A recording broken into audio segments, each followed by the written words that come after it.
Meus amigos, há momentos na vida que nos convidam a um exame de nossas atitudes, uma verificação interior sob o olhar de Deus.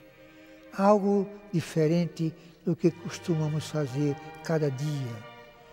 Assim como alguém que, ao longo de uma viagem, para por instantes, observa o percurso andado, consulta o itinerário, julga o esforço despendido, avalia as reservas, alonga a vista para o futuro.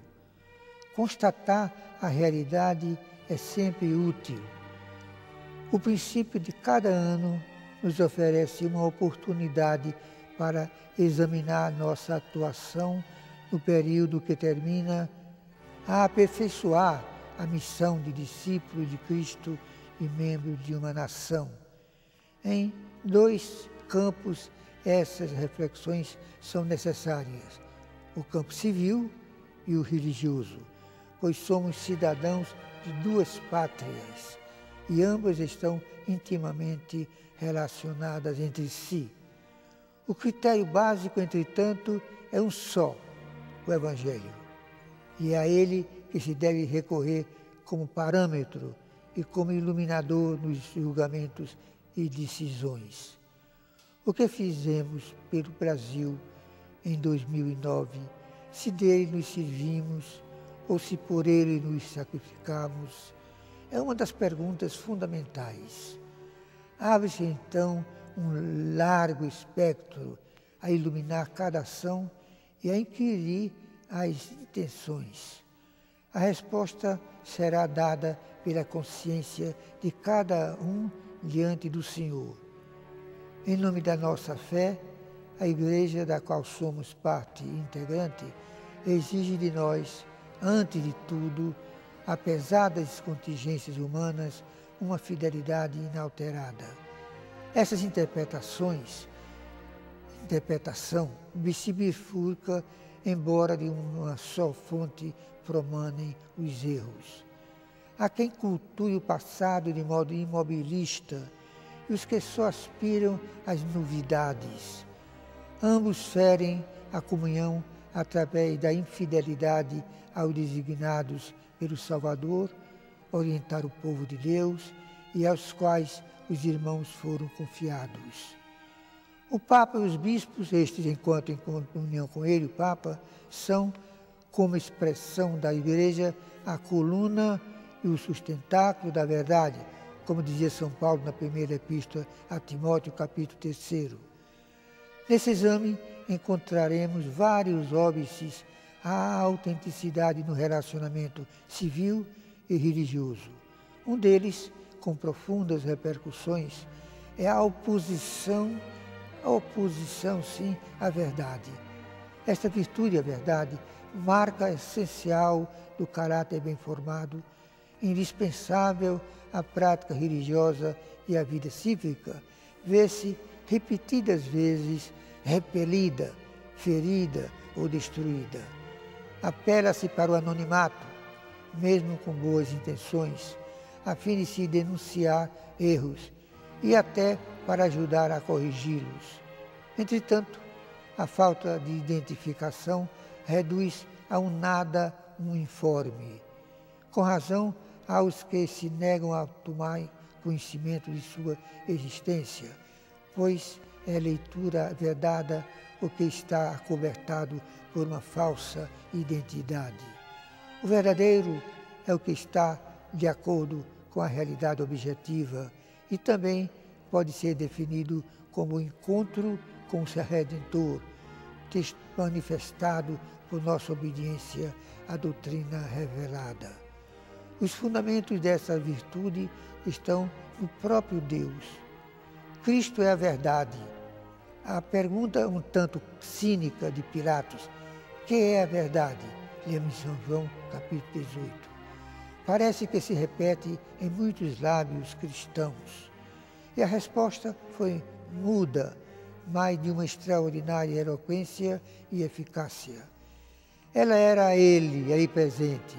Ouve-se uma notícia e antes de se verificar sua veracidade, é logo transmitida a outrem, podendo-se, com isso, ofender gravemente aos homens e ao Senhor. Por vezes, o mal é disseminado dessa forma e é irreparável. Infelizmente, cada um de nós pode confirmar a frequência dessa enfermidade moral. Deturpa-se o fato ou elabora-se uma intenção não existente para servir a interesses pessoais. Pessoais, sim, de grupos, de ideologias. Hoje, a rapidez das comunicações amplia desmedidamente o raio destruidor da mentira, do falso testemunho, da insinuação malévola. Atribui-se, por vezes, inclusive, à autoridade civil ou religiosa, ações ou objetivos absolutamente inexistentes ou parcialmente verdadeiros. Neste caso, a meia-verdade vai além da simples calúnia, pois, apresentando uma deformação de algo real, falo mais facilmente crível. Impressiona a quantidade dessas e outras manifestações de falta de caráter e espírito cristão. Meus amigos, profunda a extensão desse mal e alto seu poder destruidor.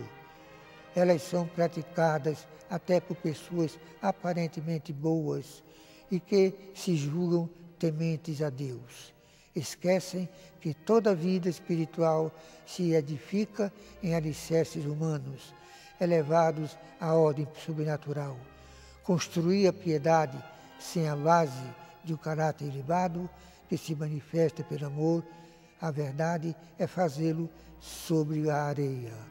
O resultado nos é revelado por São Mateus, e foi grande a sua queda, lembrem capítulo 7. O cristão, como parte do corpo místico de Cristo, é destinado a dar testemunho da verdade, como lemos em São João, no capítulo 18. E a estar permanentemente sob sua influência. Cada um de nós é cooperador da verdade. Somente assim alguém pode se considerar colaborador do Evangelho.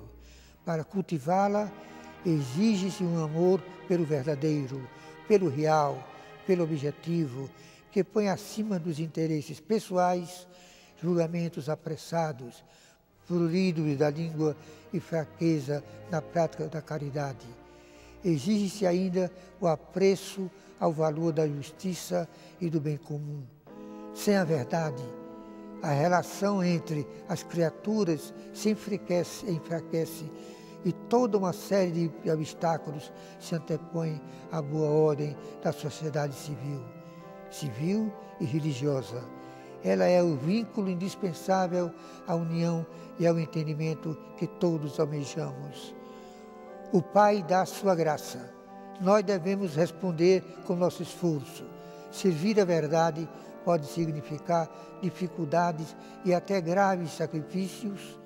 Seremos, entretanto, bem recompensados pelo Senhor. Homem de hoje constrói assim o homem de amanhã.